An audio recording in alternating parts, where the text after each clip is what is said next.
Good afternoon, Chris. Good afternoon. It seems that many might have been surprised by your win over United, and perhaps Brighton weren't given the credit they deserved. How do you feel about that performance and that win? I think probably some of what you said is right. I think when you're playing against the top six, you are generally the underdogs, and probably we didn't get the credit I think that we deserve. But I think that's normal. I think with how we are now, and expectations and how big the big teams are, and the coverage that goes with the big teams, I think it's perhaps normal. And sometimes it's not a bad thing to just go under the radar a little bit. But it was a very good performance, and a performance that certainly deserved the win. What has it done for the players' confidence, their mentality going into another big game against Liverpool?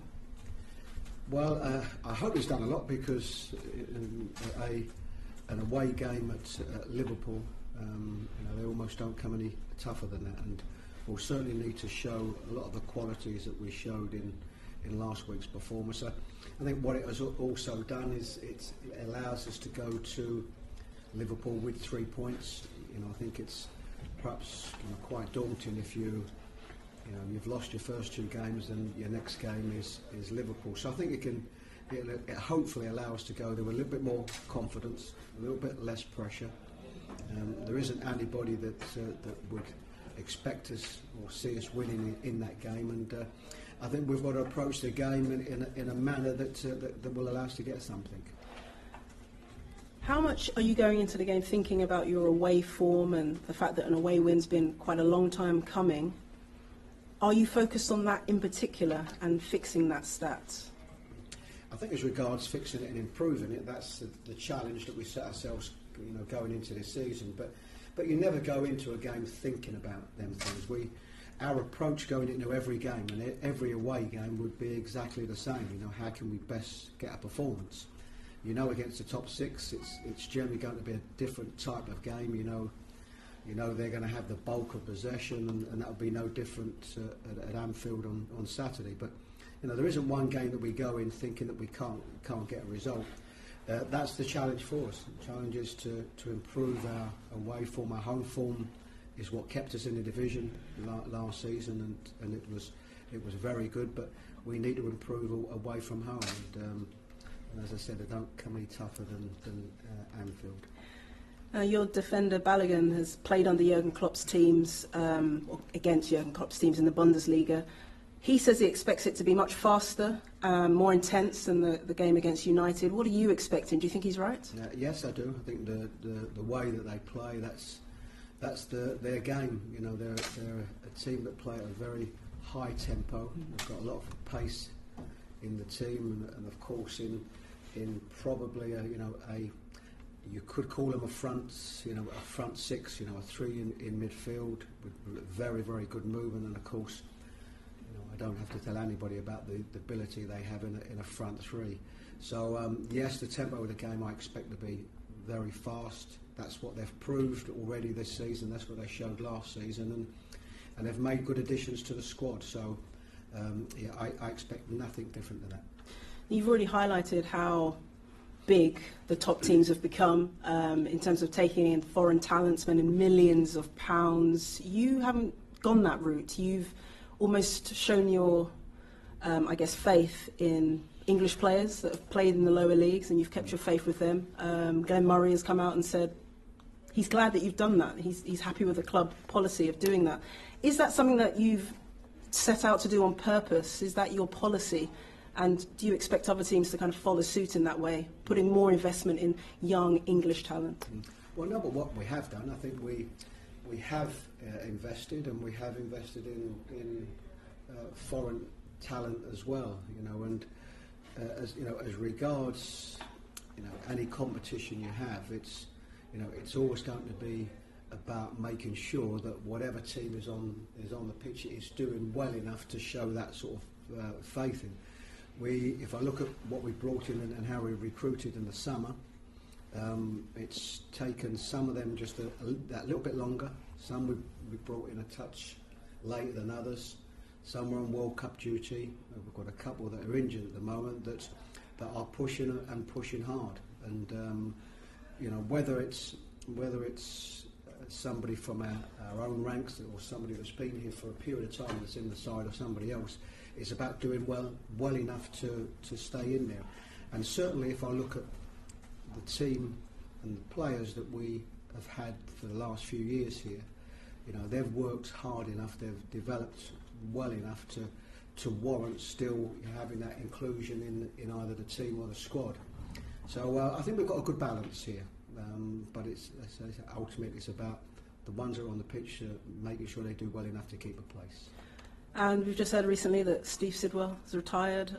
What will the team miss about him and his contribution, and what will he bring to his new role as a youth coach? Yeah. Well, I won't miss seeing him because he's coming back, and it's the right time for him to retire, and he of course made that decision.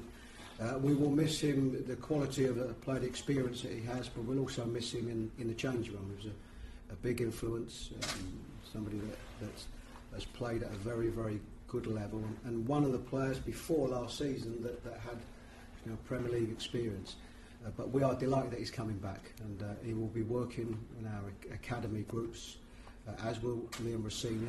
And what we have done is we've got two very, very good individuals and two potentially, I think, very good coaches that have come back to help our development.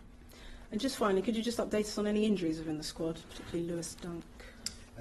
Lewis hasn't trained this week. I think the good news is that it's not a bad one. He went over in his ankle, so we don't expect him to be out for any sort of real period of time. He hasn't trained this week. He's a tough individual. We haven't ruled him out completely, but at this moment it would be doubtful. But we're delighted that it's not as bad as perhaps what it could have been. And any other injury concerns? No concerns, only the ones that haven't been involved. Andoni hasn't been involved, Squardo hasn't been involved, and of course Bruno, who missed the last game. So they will all still miss Saturday. Good luck. Thank you. Chris, how pleased have you been with Balogun, particularly his performance against United, because he obviously will likely want to come in if Dunk misses the match, and how important is the partnership with Duffy and him hitting the ground running with it? Well, it's always a big position and a big relationship with your central defenders, and I say particularly when you are going to Anfield and you know you're very much going to be tested. But he came in, he's made a very good impression from day one. I think what helps is that he's an experienced player.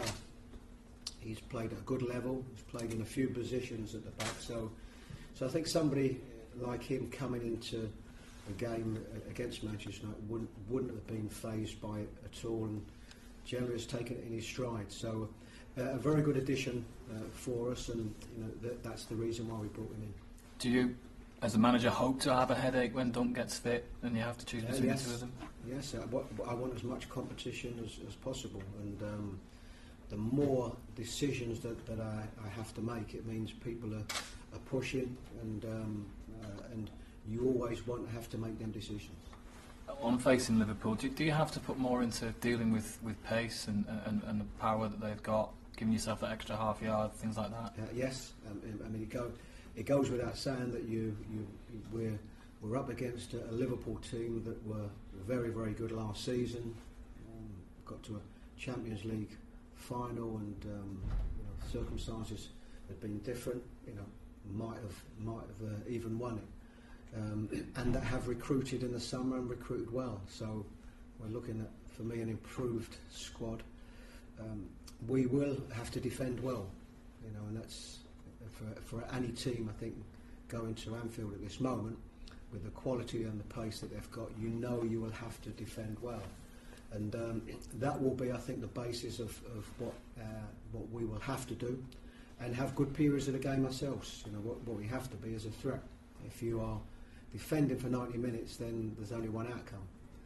So we have to make sure that we are a threat ourselves and have good enough periods in this game. Is it difficult to identify weaknesses with a team like Liverpool? Do you have to sort of put them under a microscope, so to speak? Well, I think as per normal, you know the quality of the players, you know what they've added. They are a top team at the moment, and they are a team. You know, everybody, of course, is speaking about Manchester City, how well they start, of course, after winning the Premier League last season. But these were a top team last season, and they have improved. So yes, you have to take that in mind when you're playing against them. And as I say, probably we need to make sure that we are a threat. As regards weaknesses, they're a very, very strong side. You know, we obviously know where their goals come from and where they can come from, but you know, from a 1 to 11, they are a top team. Chris, Tomer Hemed's loan deal to Queen's Park Rangers has been confirmed. What's your reaction to that and just the thoughts behind it? Thoughts behind it's been difficult at this moment. We brought in, of course, Florian Andoni in the summer, Lacardia's pushing, of course, to play. Glenn has played in the first 2 games. It was difficult for Tomer last year. He's somebody that had been used to playing more games. It was difficult for him last season because he didn't get the amount of time that he would have liked to. So I think it just gives him an opportunity to play games, and of course play regular, and probably from where we are with the 3 that we have at the moment, we felt that we could let him go. And just with regards to some of the others, maybe a Richie Tao, Scalotto, maybe. Is there sort of still plans for them potentially to go out on loan? Yes, I think what we will do is we will give ourselves this time through to the end of the month, and I think always on anybody going, it's about, you know, what can be realistic for them. If it's a good place for them to go, are they going to play the regular games that perhaps they need to play? So all of them decisions will sort of take place over this period of time.